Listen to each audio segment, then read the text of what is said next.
नमस्कार, आप देख रहे हैं लोकहित न्यूज चैनल। पूरे देश में गणेश उत्सव की धूम है। हर घर में, हर जगह पर गणेश जी की स्थापना हो चुकी है। बड़े ही धूमधाम से और हर्षोल्लास के साथ यह उत्सव मनाया जा रहा है। जैसे ही गणेशोत्सव आता है तो एक बहुत ही महत्वपूर्ण बात चर्चा में आती है, वो होती है इको फ्रेंडली गणेशोत्सव की।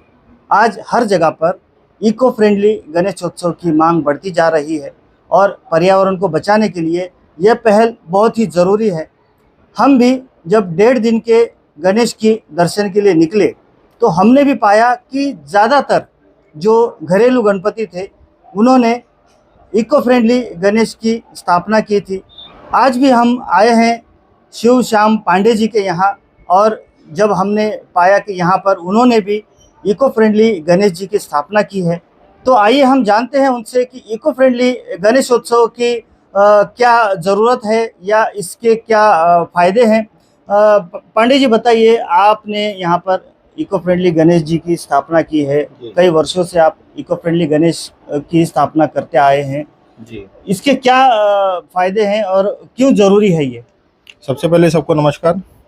मैं तो यही कहूँगा, देखिए इको फ्रेंडली मैं अभी पिछले 5 साल से लेके आ रहा हूँ, और हमारे यहाँ पे तो वैसे 40 साल से गणपति जी आ रहे हैं, जब से मैं पैदा हुआ हूँ तब से। लेकिन इको फ्रेंडली जो है इसका चलन 5 साल से काफ़ी बढ़ चुका है।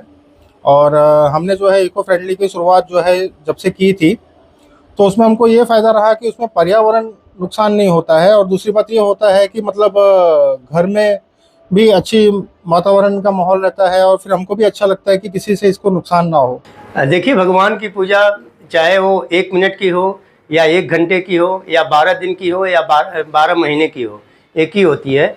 और हमारी एक आस्था रहती है कि मैं भगवान को अपने घर में ले आएँ और उनका पूजा पाठ करें, क्योंकि हम नौकरी पेशा से हैं और मुझे जो है समय भी नहीं मिलता। तो 1.5 दिन मैं इसलिए रखता हूँ कि इसी बहाने से सारे दोस्त साथी लोग हमारे घर पे आ जाए और भगवान की पूजा अर्चना जिस तरह से मैं करता हूँ वह करता रहूँ। जन गणपति, इको फ्रेंडली गणपति आराम से पूल में समाहित होने के बाद तुरंत डिस्ट्रॉय हो जाती हैं, और जिससे पर्यावरण में नुकसान नहीं होता। अच्छे से गणपति का विसर्जन हो जाता है। गणपति की मूर्तियाँ विखंडित होकर के बाहर नहीं निकल पाती।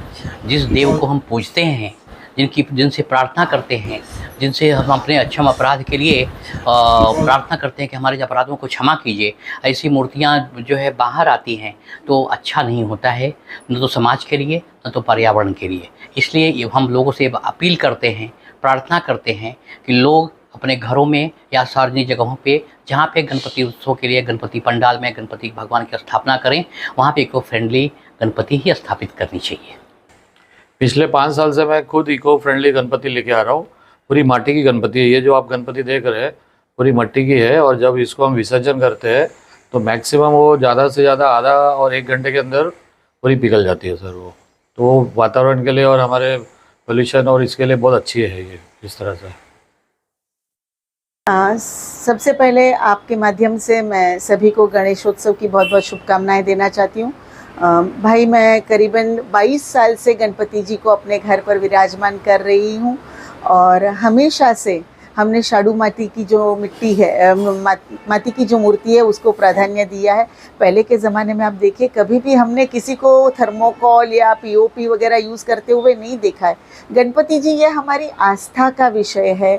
ये हमारे हम इनको रिद्धि सिद्धि के देवता मानते हैं।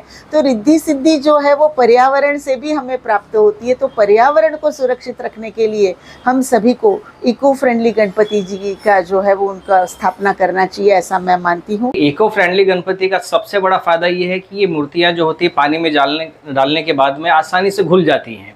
तो उस मिट्टी का भी इस्तेमाल आप कर सकते हैं, पेड़ पौधे में आप डाल सकते हैं, घर के गमलों में डाल सकते हैं, या जहाँ विसर्जित सार्वजनिक तौर पे करते हैं वहाँ के लोग उस मिट्टी को किसी गार्डन में डाल सकते हैं, यानी उसका उपयोग हो सकता है। लेकिन जो पेरिस और प्लास्टर की जो मूर्तियाँ होती हैं वो वैसी की वैसी पड़ी रहती है, उसे तोड़ा जाता है और जब पानी निकालते हैं तो मूर्तियाँ ऐसी दिखती हैं, यानी कि विसर्जित नहीं होती हैं।